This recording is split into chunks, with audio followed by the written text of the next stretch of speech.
સમગ્ર દેશમાં કોંગ્રેસનું એકતરફી શાસન હતું ત્યારે કોંગ્રેસની હારનો રસ્તો અને ભારતીય જનતા પાર્ટીની જીતનો રસ્તો ગુજરાતથી જ શરૂ થયો હતો 1987 એટલે ગુજરાત એ ભારતીય જનતા પાર્ટીનો હંમેશા ગઢ રહ્યો છે.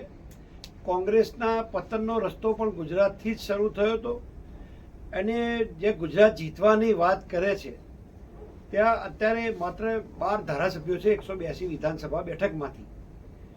પણ રાજકીય પાર્ટી તરીકે રાહુલ ગાંધીને જે કંઈ કાર્યક્રમો કરવા હોય કરે એની સામે ભારતીય જનતા પાર્ટીને કોઈ વાંધો નથી. પણ જે વાત કરીને જાય છે એ વાત સતત એકના એક વાતની ઝેરોક્સ કાઢી હોય એવી રીતે એના એ જ વાત રિપીટ થાય છે. એના અમલીકરણની દિશામાં કોઈ પગલાં લેવાતા નથી. પણ આ એમનો વિષય છે. તમે પ્રશ્ન કર્યો એટલે આનો જવાબ આપું છું. બાપુ, એવી પણ વાત છે કે પહેલા એવું કીધું કે રેસના ઘોડા અને લગનના ઘોડા, હવે પાછા વચ્ચે એક ત્રીજા ઘોડા આવ્યા છે, લંગડા ઘોડા. આ લંગડા ઘોડા કોણ છે, કોના ઉપર ટિપ્પણી કરી હોય, શું કહેશો આ મુદ્દે?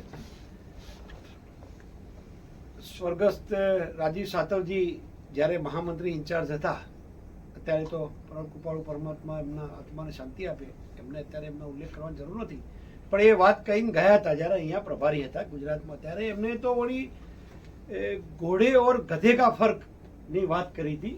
એટલે ઘોડા અને ગધાના બધી રાજકીય પક્ષો, એના કાર્યકર્તાઓ, પોતાના આગેવાનોને માટે, કાર્યકર્તાઓ માટે આવી વાત કરવી, રેસના અને શાદીના અને નાચવાના આ બધી વાતો કાર્યકર્તાઓને કયા આભૂષણોથી નવાજે છે એ તો હવે એમને મુબારક છે.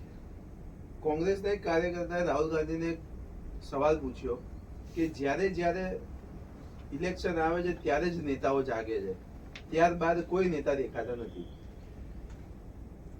કોંગ્રેસ આવે છે, ચૂંટણી આવે ત્યારે, ચૂંટણી જાય ત્યારે કોંગ્રેસ જાય છે. આ એમનો બિલકુલ ગૃહ ઉદ્યોગ છે.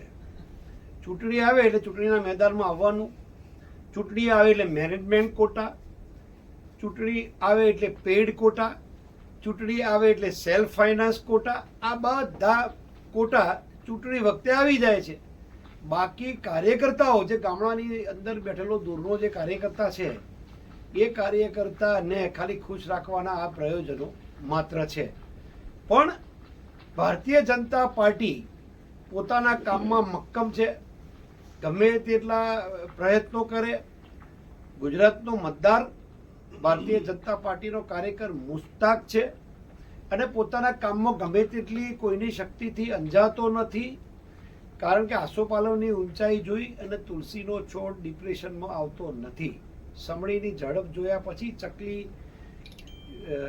લઘુતા ગ્રંથિથી પીડાતી નથી. એમ ભારતીય જનતા પાર્ટીનો કાર્યકર્તા ગમે તેવી પરિસ્થિતિમાં વિચલિત થયા વગર પોતાનું ધ્યેય છે એ ધ્યેય પ્રમાણે જ કરે છે. અને કોણ શું કરે છે એના કરતાં ભારતીય જનતા પાર્ટી કાર્યકર્તાઓ, સરકાર, એના જે કાર્યક્રમો છે ગરીબલક્ષી અને વિકાસલક્ષી કાર્યક્રમોમાં મક્કમ છે. એટલે કોંગ્રેસ પાર્ટીએ જે કરવું એ કરે, ભારતીય જનતા પાર્ટી એના પથ ઉપર ચાલી રહી છે. બાપુ, એક નિવેદન એવું કરવામાં આવ્યું છે રાહુલ ગાંધી તરફથી કે અંદરો અંદરની